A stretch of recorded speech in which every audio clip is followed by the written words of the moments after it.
Shooting.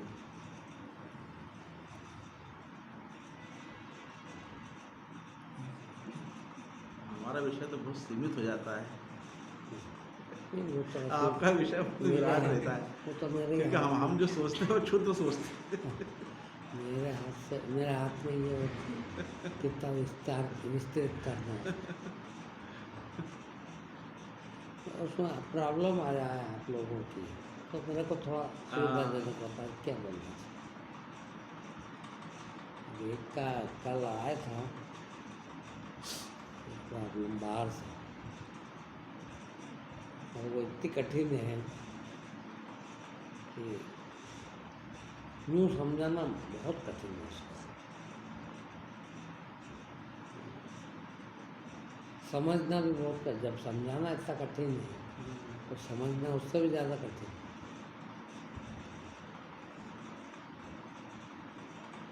तो उस संबंध में मैं आप लोगों से सवाल पूछता हूँ कि सब जानते ही होंगे 5 कर्मेंद्रिय है ना, कौन कौन सी है?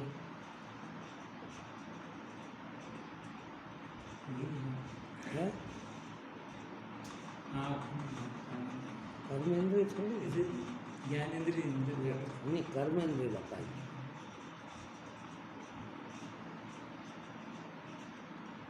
देखना, बोलना,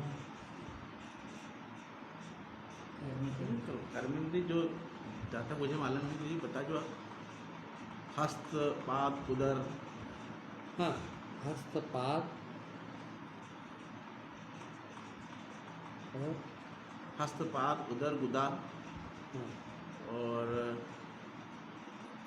एक और है, ये 5 कर्मेंद्रियाँ हैं। वाणी वाणी तो ज्ञानेंद्रिय में है, नहीं, हैं? वाणी उसमें अच्छा, वाणी हस्तपाद उदर नहीं है, वो वायु कहते हैं। हाँ,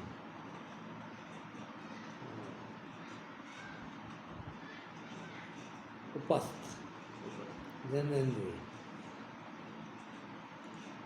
ये 5। तो अपन कोशिश करते हैं उसी की बात करने की। उसकी सबसे कम बात होती है, ज्ञानेंद्रिय की बात तो होती है। हाँ, नहीं अपन सभी इंद्रियों की बात करते हैं, और उसमें कर्मेंद्रिय की विशेष।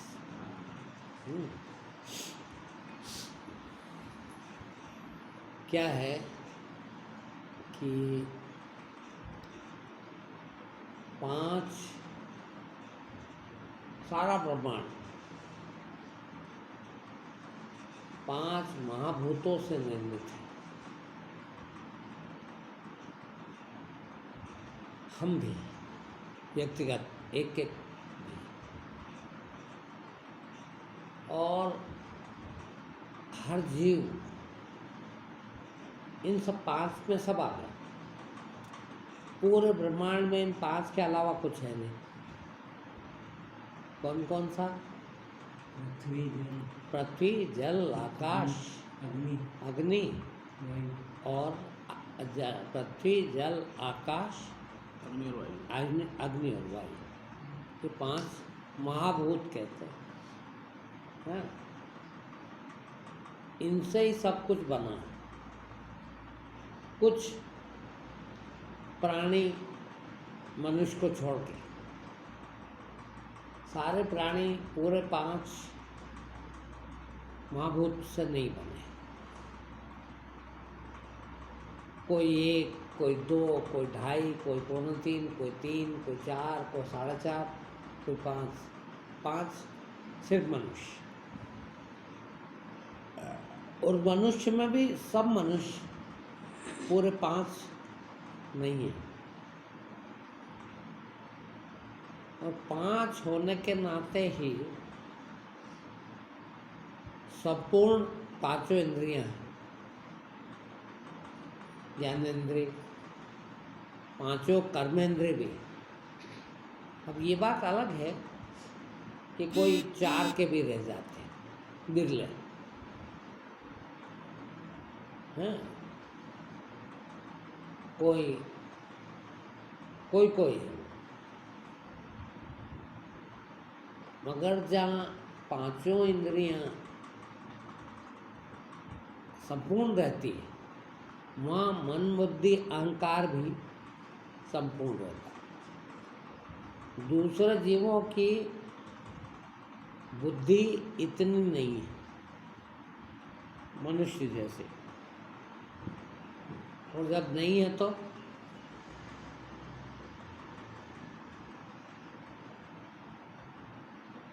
वो पांच महाभूत जिसके पूरे नहीं है, उसके अंदर इंद्रियों की कमी होती है। देखते हैं कि कोई कोई जन्म से अंधे होते हैं, कोई कोई जन्म से बहरे होते हैं, है ना, कोई कोई मूक होते हैं, बोल नहीं पाते, गूंगे होते हैं। उनमें सब जो पूछो तो एक तत्व की कमी है, एक महाभूत की कमी है। अब कैसे है ये पांच महाभूत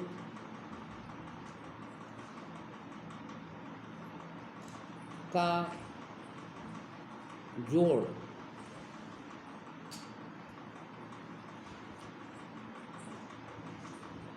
देखिए, पांच महाभूत है तो उनकी पांच तन्मात्राएं बोलते हैं, जिसको सूक्ष्म भूत भी कहते हैं, सूक्ष्म तत्व भी कहते हैं।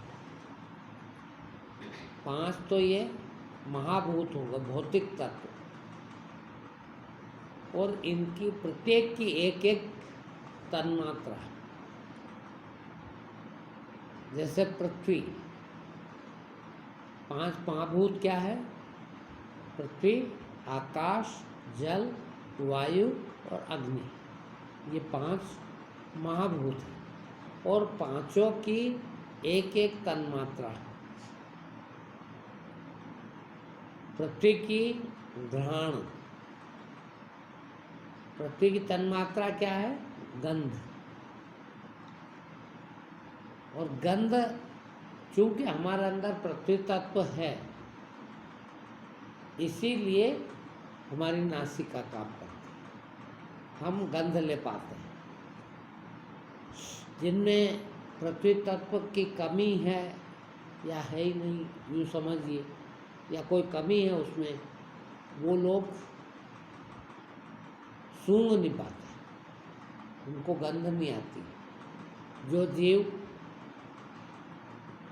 को गंध नहीं आती, उनमें पृथ्वी तत्व की कमी है। इसी प्रकार जल के तन्मात्रा रस है,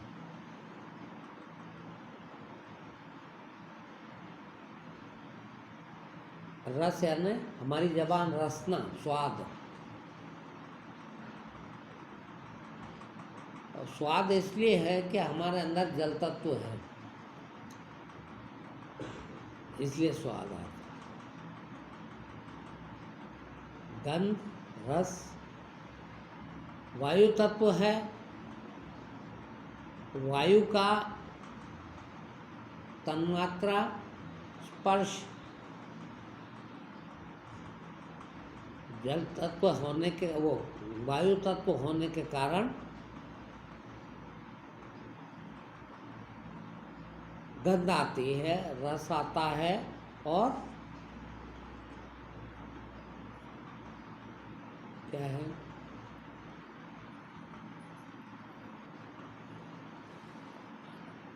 जल तत्व है, वहाँ रस भी है, वायु तत्व है तो स्पर्श भी है। देखिए, स्पर्श वायु तत्व का तन्मात्रा है स्पर्श। इसी प्रकार अग्नि तत्व की तन्मात्रा है प्रकाश। अग्नि तत्व हमारे अंदर होने के कारण प्रकाश है। प्रकाश हमारी आँख का काम करता, देखता है, देखने का काम। और आकाश तत्व है, और आकाश तत्व की तन्मात्रा है वो श्रवण। शब्द। भगवान कृष्ण ने गीता में भी कहा है कि आकाश का शब्द मैं हूँ। ये तन मात्राएं परमात्मीय रूप है।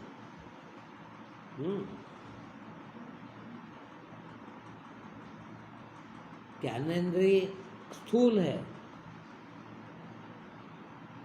भौतिक तत्व भी स्थूल है, किंतु तन्मात्रा, अब वो क्या है कि समझ बहुत कठिन बात है। नाक होना नाक नहीं है। गंध ले पाते हैं कि नहीं? जो गंध लेते हैं वो इंद्रिय, ज्ञानेन्द्रिय। गंध लेने की जो शक्ति है, गंध लेने का जो प्रक्रिया है हमारे अंदर, वो इंद्रिय। नाक इंद्रिय नहीं है। अब चूंकि नाक एक शरीर में अंग बना दिया और वो गंध नाक में ही आती है, इसलिए हम उसको इंद्रिय कहते हैं। वास्तव में इंद्रिय वो अंग नहीं है। इंद्रिय वो उसका काम है। कान का काम श्रवण है। क्या श्रवण? शब्द। हाँ, हम ये बोलते हैं ये भी शब्द, और वो जो सुनते हैं नाद, वो भी शब्द है। वो आकाशीय शब्द, ईश्वरीय शब्द है। उस शब्द को सुनने की जो क्रिया है वो इंद्रिय। चखने की जो क्रिया है जबान से वो इंद्रिय है। देखने की जो क्रिया है आँख से वो इंद्रिय है। और स्पर्श वायु तत्व, भौतिक तत्व है वायु, और उसकी तन्मात्रा है स्पर्श। स्पर्श किसको होता है? ये पूरी हमारी जो स्किन है, चमड़ी, सब पूरी इंद्रिय है। ये पूरी स्पर्श करती है। इसको स्पर्श होता है तो हमको उसका भान होता है, काय का स्पर्श हो। अभी आपको कोई कांटा चुभ जाए तो पता लगे, हाथ लगाए कोई तो पता लगे, हवा चल रही है तो पता लगेगा स्पर्श के द्वारा। है ज्ञान होता है जिन चीज़ों का, है हमको जो चीज़ ज्ञान देती है वो 5 प्रकार से देती है, इसीलिए 5 ज्ञानेंद्रिय। और ज्ञान देती है जो चीज़, वो चीज़ है भौतिक तत्व, वो चीज़ है महातत्व है। उस चीज़ का भान होता है, और उस चीज़ का भान करते हैं उनकी तन्मात्रा से, और तन्मात्रा के द्वारा ज्ञानेंद्रिय का निर्माण होता है। देखिए, अब उन भौतिक तत्वों से ज्ञानेंद्रियों का निर्माण हुआ। अब ज्ञानेंद्रियों से कर्म रूप में हम, शरीर का कर्म कैसे होता है? ज्ञान होना कर्म नहीं है, बहुत बहुत कम अंतर है। ज्ञान होना पकड़ना, कोई चीज़ को ग्रहण करना और निकालना, उसको प्रसारित करना, वो कर्मेंद्रिय का काम है। भाई शरीर है, अब शरीर है तो खाना है, जैसे मान लीजिए भोजन करना, तो हम ये जो मुंह है इसमें 2 इंद्रिय मुंह में, एक तो भोजन करते रस इंद्रिय जबान, रसना है वो जबान है, किंतु भोजन करते हैं जबान का भी काम, स्वाद लेना, तो वह स्वाद खींच के ज्ञानेंद्रिय काम करती, किंतु बोलने का भी काम है। तो वो जबान जब बोलती है तो कर्मेंद्रिय होता है, और खाती है तो ज्ञानेंद्रिय होती है। तो बोलता है तो वाणी, वाणी कर्मेंद्रिय है, क्योंकि प्रसारित करती है, वो कर्म करती है, कोई चीज़ को अभिव्यक्त करती है। अब भोजन करें हम, देखिए, तो मुंह तक कैसे ले जाए? मुंह तक ले जाने के लिए हाथ की जरूरत है। तो एक कर्मेंद्रिय होगा हाथ, एक कर्मेंद्रिय हुआ वाणी, ठीक है, दूसरा कर्मेंद्रिय हुआ हाथ। अब एक जगह तो कोई चीज़ मिल नहीं जाती, दूसरी जगह जाना पड़ा तो वो भी कर्मेंद्रिय का काम है। तो वहाँ तक जाने के लिए पाँव, ये कर्मेंद्रिय 3 है, कर्मेंद्रिय 3 हो गया। चौथी कर्मेंद्रिय क्या है?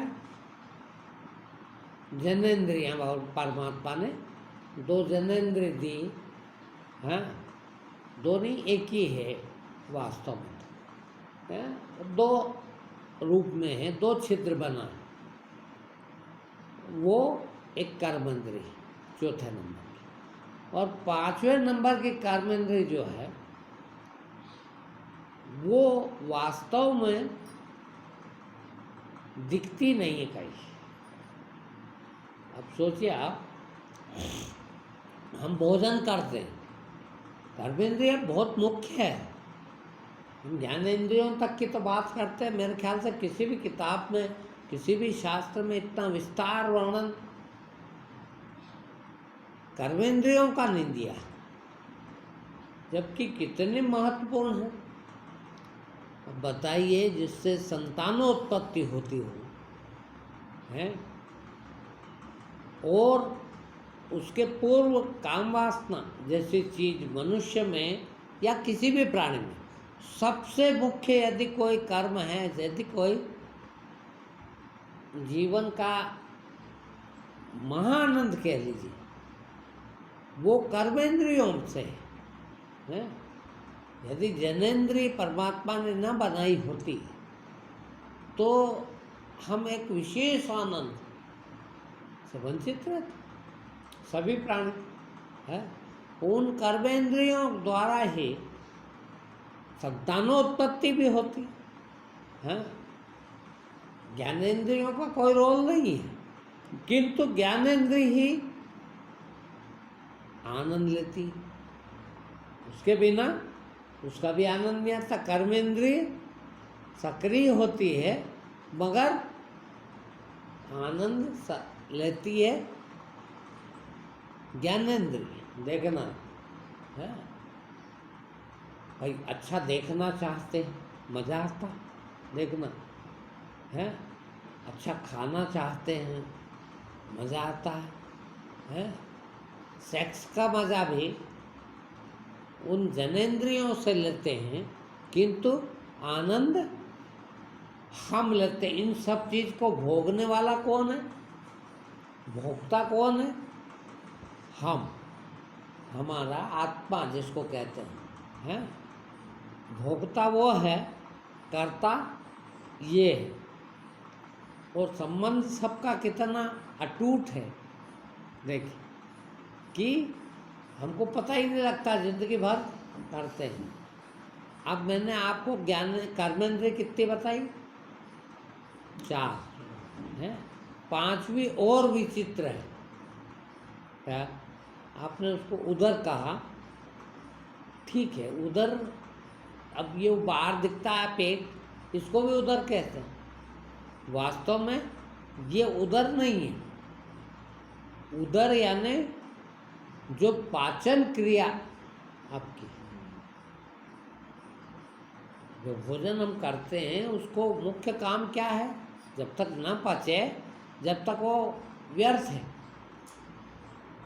तो उदर जो है वो पाचन का काम करता है, और उसमें मुख्य रूप से एक चीज है, देखो बड़ा गहरा संबंध है उसका, वायु है। वायु ना हो उदर में, पेट में वायु ना हो तो शायद भोजन नहीं पच सकता। भोजन को धकाने का काम कौन करता है? वायु। भोजन को पचाने का काम वायु करता है। वायु द्वारा ही निकाला जाता है वेस्टेज। वायु ना हो तो निकलेगा नहीं, देखो। और वायु के काम इतने आगे हैं कि सारी क्रियाएं हमारे जीवन की, हमारे शरीर की प्रत्येक अंग वायु के बिना काम नहीं कर सकता। यहाँ तक कि प्राण वायु, देखिए वायु भी 5 प्रकार की बताई है। अब मेरे को एकदम नाम, वो संस्कृत नाम मेरे को याद नहीं आ रहे हैं। एक तो प्राण वायु, एक अपान वायु। ये जो हम सांस खींचते हैं इसके बिना जिंदा नहीं रह सकते। रह सकते हैं क्या? हैं? अब इस पे कोई ज्ञानेंद्रिय का काम है क्या? देखिए, है इस पे कोई भौतिक तत्व का काम है क्या? किंतु बहुत काम है। वायु हम लेते हैं, यही 5 भौतिक तत्वों में से, सृष्टि में से, संसार में से वायु ग्रहण करते हैं और उस वायु को उपयोग करते हैं शरीर पूरा। सोचिए आप, प्राणवायु ना हो तो आदमी जिंदा रह सकता है क्या? 1 मिनट भी नहीं। उसके बिना 1 मिनट भी जिंदा नहीं रह सकता। क्यों? हमारा रक्त संचार बिना वायु के नहीं हो सकता। जब तक प्राणवायु ना हो, प्राणवायु का काम क्या है? प्राणवायु हृदय को जाती है और हृदय से सब दूर रक्त का संचार होता है। वही वायु हमारे भोजन को अंदर तक ले जाती है। वायु ही उसको आगे आगे कहाँ कहाँ पहुँचना है, उसको आंतों में वहाँ पहुँचाने का काम करती है और वही विसर्जित करती है। देखिए, अब आपके कर्मेंद्रिय गुदा और पस्थ, हाँ, वो भी उससे जुड़ा हुआ वायु से। वही वायु अपान वायु, प्राण वायु हम लेते हैं और जब उसको छोड़ते हैं तो वो अपान वायु कहलाती है। वही जब भोजन को आगे धकाती तो तीसरे प्रकार की है। वही जब हमारे भोजन को बाहर निकालती है तो अन्य प्रकार की है। और एक और मुख्य प्रकार की वायु है हमारे अंदर, जो हमारे प्राणों को बनाए रखती है और अंत समय निकाल के ले जाती है। आपने सुना होगा कि प्राण मूर्धन्य से निकलते हैं, जहाँ से भी निकले, जब भी निकले, किस माध्यम से जाएंगे? हवा, वायु के, है वो वायु ही उसको धका के ले जाएगी। तो इस प्रकार से यह वायु 5 प्रकार के काम करती है। ये भी एक कर्मेंद्रिय है। ये वायु और ये चारों कर्मेंद्रिय, 5 कर्मेंद्रिय, 5 ज्ञानेंद्रिय, 5 महाभूत, इन सब से हमारे अंदर मन, बुद्धि और अहंकार बनता है। देखिए, अहंकार कहते हैं मैं। अब मैं क्या क्या है, तो मैं ये सब चीजें हैं। देखिए, ये पूरा शरीर, हम आमतौर पर शरीर को मैं कहते हैं, आमतौर पर सामान्य रूप से शरीर को ही मैं कहते हैं। तो शरीर जो है वो भौतिक रूप से भी, भौतिक 5 तत्वों से बना है। शरीर में 5 ज्ञानेंद्रिय के अलावा और कुछ नहीं है, 5 कर्मेंद्रिय के अलावा कुछ नहीं है। और ये जब कंप्लीट है, देखिए, तो मन, बुद्धि और अहंकार, अहंकार भी शरीर रूपी अहंकार है? तो शरीर कंप्लीट कब है? जब 5 तत्व महातत्व है, 5 ज्ञानेंद्रियां काम कर रही है, 5 कर्मेंद्रियां हैं, तो शरीर कंप्लीट है। और शरीर कंप्लीट है तो अहंकार है। और शरीर ही कंप्लीट नहीं है, ये 5 इंद्रियां, ज्ञानेंद्रिय, कर्मेंद्रिय जब अपना अपना काम ठीक से करती है, उससे मन निर्मित होता है, बुद्धि निर्मित होती है। देखना आप, कभी किसी की ज्ञानेंद्रिय की कमी है, बहुत बड़ा साइंस है, थोड़ी सी भी कमी है, उसको मन बुद्धि में भी फर्क पड़ेगा। है गूंगा आदमी या बहरा आदमी या अंधा आदमी की मन बुद्धि भी पूर्णतया विकसित नहीं हो पाता। क्यों? कि ये 5 तत्व कंप्लीट नहीं है, तो वो 5 ज्ञानेंद्रिय भी कंप्लीट नहीं है। और 5 ज्ञानेंद्रिय कंप्लीट नहीं है, और यदि कहीं कर्मेंद्रिय की भी कमी है, क्योंकि ज्ञानेंद्रिय से ही कर्मेंद्रिय बनी, तो मन, बुद्धि, अहंकार, इन 16 तत्व से है। 5 ज्ञानेंद्रिय, 5 महातत्व और 5 कर्मेंद्रिय, 15 और मन 16। ये इनको सबको चलाने वाला कौन? विचार, मन है, वो 16। ये 16 जब कंप्लीट होते हैं तो बुद्धि, अहंकार भी रहता है। इन 16 से पहले महतत्व बना, अहंकार के पहले हूँ कंप्लीट हूँ, तब अहंकार बना। और अहंकार है तो ही हम जन्म लेते हैं। ये अहंकार के साथ ही पूरा शरीर आया, ज्ञानेंद्रिय, कर्मेंद्रिय सब। अहंकार था तो ही आया, नहीं तो अहंकार नहीं। इसलिए तो मुक्त होने के लिए, मोक्ष की प्राप्ति के लिए किसकी जरूरत है? देखिए, मोक्ष प्राप्ति जब तक नहीं हो सकती जब तक कि मन पर कंट्रोल ना हो जाए, जब तक आपकी वासनाएं आपके बस में ना हो जाए, जब तक कुछ चाहिए है शरीर को, तब तक और योनियों में आना पड़ता है।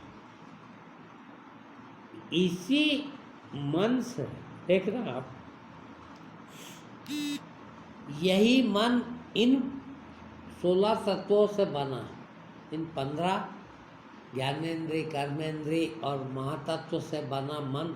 और वो मन हमारे को, यानी हमारी शक्ति को आगे बढ़ाता है। वही हमारे अंदर मन है तो चाहिए है, चाहिए, शरीर को चाहिए, हाँ, हमको नहीं चाहिए, किंतु शरीर को चाहिए। और चाहिए जब तक है तब तक हम योनियों में, यानी संसार में विचरण करते हैं, बार बार संसार में आते हैं। इससे गए फिर आ गए, वो आना भी उसी वायु से, देखें वो वायु से ही निकलना, प्राण निकलते हैं, कोई तो लेके जाता, वायु वो भी एक प्रकार की कर्मेंद्रिय है, वो ले जाती है और वही फिर अगले जन्म में भी लाती है। अब ये मन जो है, देखिए कितना महत्वपूर्ण चीज़ है कि यही मन आपको संसार में ले जाता है, यही मन आपके योनि में आने का कारण है, यही मन आपका बार बार जन्म लेने के लिए उकसाता है? यही मन चाहे तो मोक्ष की तरफ ले जा सकता है। मन भौतिक पदार्थों के, भौतिक विषयों की पूर्ति के लिए हमको पूरे को उधर ले जाता है संसार, और ये मन उनसे उपराम हो जाए। देखिए कितनी बड़ी चीज है, मन आकर्षित हो उन विषयों की तरफ तो हम संसार में जाते हैं, और मन संसार की तरफ क्या बोलेंगे, विपरीत उधर से वो जब आकर्षित हो तब तो हम संसार में जाते हैं, उपराम हो जाए, मन की उपराम होना हमको मोक्ष की तरफ ले जाता है। वही मन जरा सी चीज है, अरे इसमें तो स्वाद नहीं आ रहा है, इसमें तो मज़ा नहीं आ रहा सुनने में, इसको तो सूंघने में स्वाद सुगंध नहीं आ रही, गंध अच्छी नहीं आ रही। वो जो अच्छा ढूंढ रहे हैं वो आकर्षण है, उन विषयों का आकर्षण हमको उनकी तरफ ले जाता है ना, संसार की तरफ ले जाता है, उनको पाने की इच्छा होती है, उनको पाते पाते पाते निकल हैं, और उन सब को उधर जाने का, देखिए आकर्षण की तरफ जाने का, उनको पाने की इच्छा, संसार में जाने की, और उपराम हो जाने कि अब क्या करेंगे, कोई बन नहीं, कोई चीज़ नहीं चाहिए। जब ना चाहिए तो मन का काम खत्म है। मन को चाहिए है तो वो सारी कर्मेंद्रिय ज्ञानेंद्रियों को उधर खींचता है उस विषयों की तरफ, और विषय और ये वासना सम्मिलित हो के भोग मिलता है शरीर को, है ये आकर्षण उपरामता की ओर प्राप्त हो, मन भर जाए, यूँ कहें ये मन संतुष्ट हो जाए, मन में संतुष्टि आ जाए, है तो वो उपरामता शुरू हो जाती है, उन विषयों की तरफ हमारा आकर्षण रुक जाता है, और रुक जाता है तो आप सांसारिक विषयों से आसक्ति समाप्त हो जाती है, और आसक्ति समाप्त हो जाए, अभी आसक्ति थी, देखिएगा ध्यान दीजिएगा, बड़ा टेक्निकल है कि आसक्ति है तो हमारी आत्मा शक्ति चेतना बारी बारी से जिंदगी भर उन विषयों की तरफ दौड़ती रहती, कैसे मन के द्वारा, उनको भोगने के लिए, उनको प्राप्त करने के लिए, इन ज्ञानेंद्रिय और कर्मेंद्रिय से उनको भोगने के लिए हम बार बार उधर जिंदगी भर खिंचाते रहते। जैसे ही मन उपराम होगा, अब कैसे उपराम होगा ये बात बताऊंगा, अभी ये बताऊंगा कि जैसे ही उपराम हो जाए, अब उन विषयों की तरफ आसक्त होना बंद हो जाता है, आसक्त तो हो जाना बंद हो जाता है, तो अब क्या होता है? देख लो, इंद्रियां शिथिल हो जाती। अब इंद्रियों का काम बचा नहीं है। अब जब इंद्रियां भी उपराम हो जाती है, कोई काम नहीं है, आकर्षण नहीं है, तो भोगे कैसे है? और जब भोगे नहीं है, भोगना नहीं है, तो इंद्रियों का काम क्या है? रुक जाना। और शरीर पूरा क्या है? इंद्रियों का समूह है। अब पूरा शरीर रुक गया संसार में जाने से। अब संसार में जाने से रुक गया, तो हम फिर किधर जाएंगे? मोक्ष की। वही मन जो हमारा संसार में ले जाता था, वही मन अब मोक्ष की तरफ ले जाता है। देखिए, अब मोक्ष की प्राप्ति की ओर जाते हैं। हुआ क्या है? मन उपराम हुआ तो इंद्रियां उपराम हो गई। इंद्रियां उपराम हो गई तो अब वो तत्व भी इधर नहीं आ रहे, वो भौतिक तत्व भी इधर नहीं आ रहे। अब मन का भी कोई काम नहीं बचा, इंद्रियों का भी काम नहीं बचा। देखना, बहुत बड़ी बात है। मन का भी काम नहीं बचा, इंद्रियों का भी काम नहीं बचा, भौतिक तत्व अपनी अपनी जगह रह गए, क्योंकि अब विषय की जरूरत नहीं। अब विषय की जरूरत नहीं तो बाहर के विषय बाहर के रह गए तत्व, और यहाँ का ये शरीर 5 तत्व है। अब ये भी क्या करे? देखिए, ये भी क्या करे? तो अब ये वो जो मन नहीं है, मन इधर ले आया हमको, तो मोक्ष की तरफ जाते हैं। और मोक्ष है तो ये जो चेतना है, ये विश्वात्मा जिसको कहते हैं, सारे ब्रह्म का ब्रह्मांड जो है वो एक ब्रह्म है। अब इसका भोग का काम खत्म हो गया। अभी तक तो ये उन विषयों को भोग रहे थे, उन विषयों की तरफ जा रहे थे। अब भोग की कोई लालसा नहीं रह गई, भोग की कोई आवश्यकता नहीं रह गई। अब जब नहीं रह गए तो चेतना इधर दौड़ने लगी, इधर दौड़ने लगे, तो अब अंत में क्या हुआ कि अब हमको कोई भोग किसी प्रकार का नहीं चाहिए। अब नहीं चाहिए तो फिर मैं क्या करूं, कहाँ जाऊं? देख, है वो चेतना, चेतन तो है किंतु कहीं कुछ काम नहीं है उसका।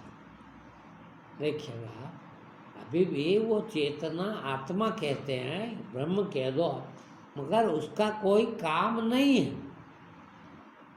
क्या काम उसका? काम में रहते थे अभी मन के द्वारा। अब वो उपराम हो गया है, और उपराम हो गया है तो इंद्रियां भी उपराम को प्राप्त हो गई है। इंद्रियां यानी अब शरीर की भी आवश्यकता नहीं। देखिए, तो प्राण भी निकल जाएंगे मूर्धन्य से, क्योंकि इंद्रियां बंद थी। देखिए, भोग में थे तो ज्ञानेंद्रिय और कर्मेंद्रिय सक्रिय थी, और जब तक सक्रिय थी और प्राण निकले, समझना है, सक्रिय रहे ये इंद्रियां और प्राण निकले तो किधर जाएगा? भाई, अभी तक विषयासक्त था, विषयों की आसक्ति थी, विषयों की तरफ दौड़ता था।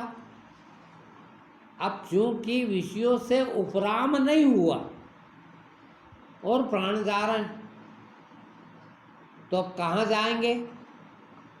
विषयों की तरफ। विषय भोग की तरफ जाने तो उस भोगानुसार, उस भोग की प्रवृत्ति वृत्ति के अनुसार अगला जन्म लेना पड़ेगा।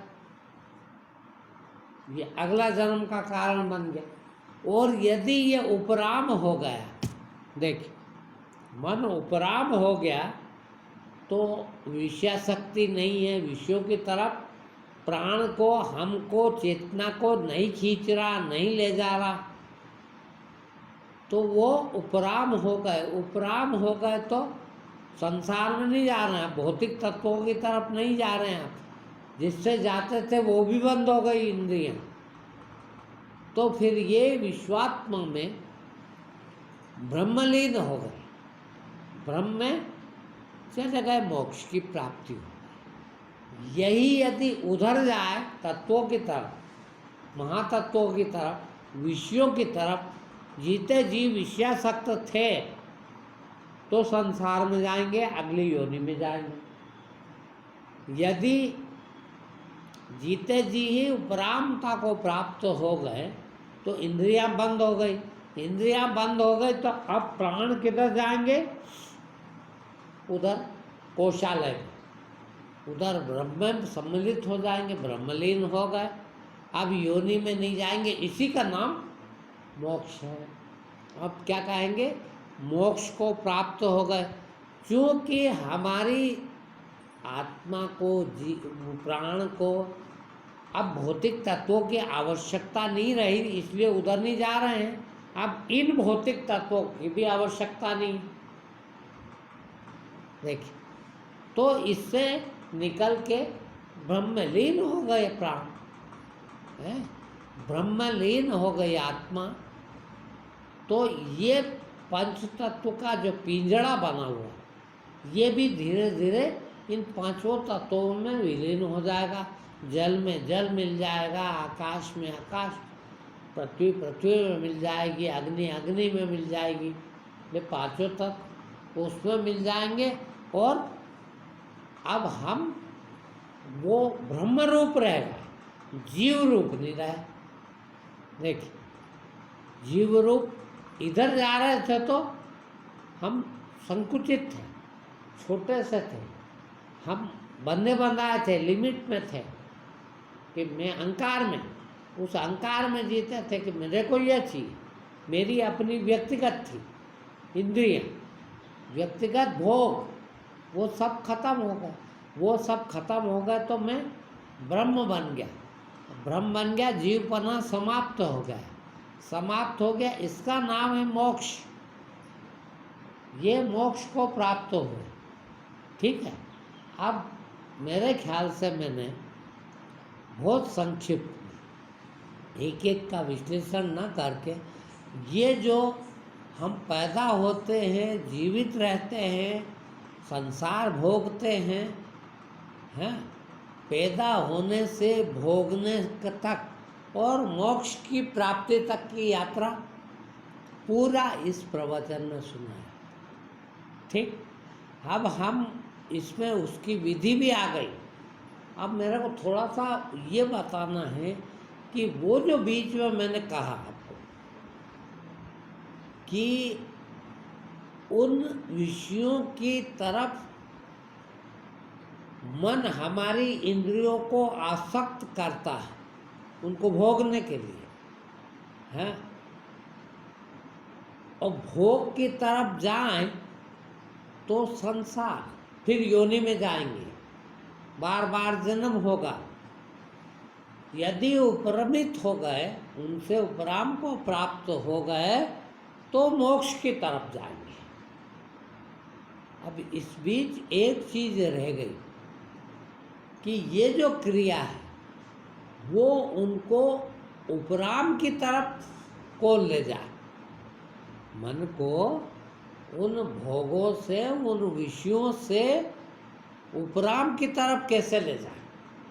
इसके लिए एक ब्रह्म तत्व है और वो है परमात्मा का नाम, जिसे महाभोग भी कहते हैं। इंद्रियों का भोग से भी भोक्ता कौन है?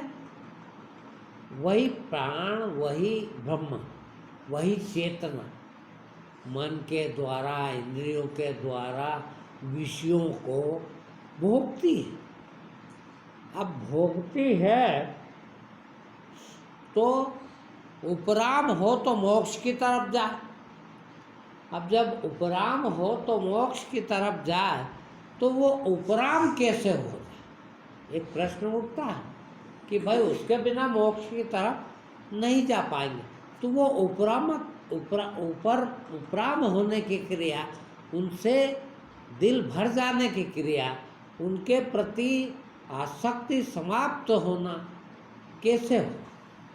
ये मुख्य प्रश्न। और वो होने के लिए केवल एक चीज है, वो उसको महाभोग भी कह रहे हैं। हमको यानी चेतना को, आत्मा को, शक्ति को 24 घंटे और कई जन्मों का, 84 लाख योनि का एक अनुभव है कि हमने इंद्रियों के द्वारा इन 5 महाभूतों का विषयों के रूप में, एक एक शब्द पर ध्यान दें, विषयों के रूप में भोग किया। वो जो भोग की वृत्ति है, देखिए, वो यदि कोई सद्गुरु मिल जाए तो उस भोग की वृत्ति को पकड़ के हमको महाभोग से जोड़ना सिखा देता। वो महाभोग है परमात्मा का नाम, वो शब्द, वो अनाहद नाद,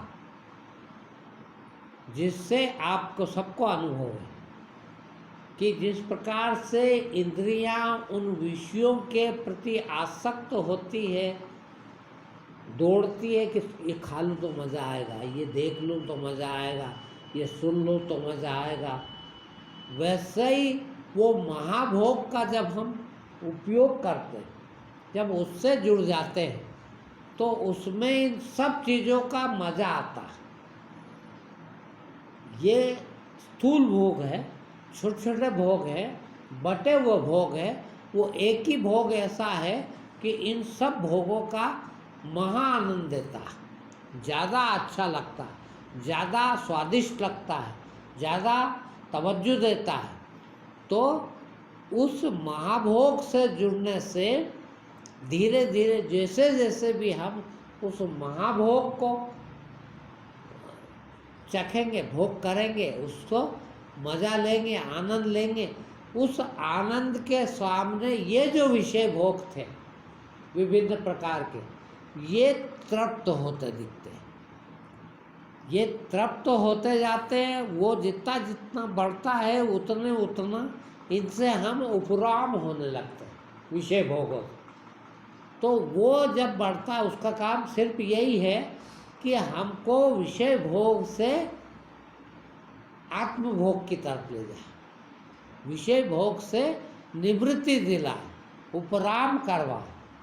और चूंकि हमारी आदत है विषय भोग करने की, हमको खाने में, पीने में, सुनने में, चखने में, देखने में, सुनने में मज़ा आता है।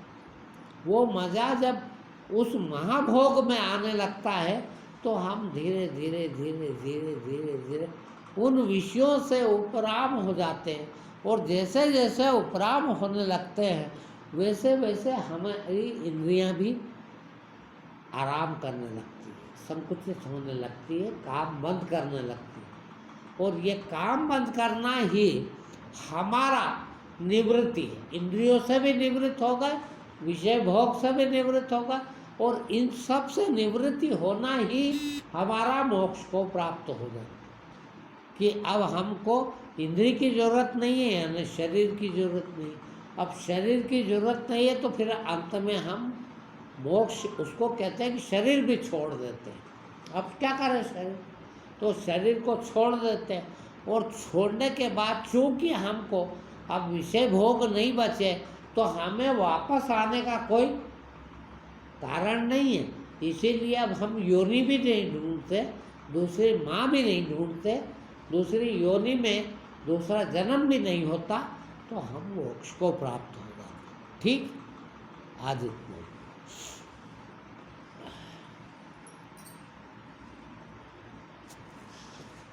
कोशिश है, लेकिन तो ये बता नहीं पा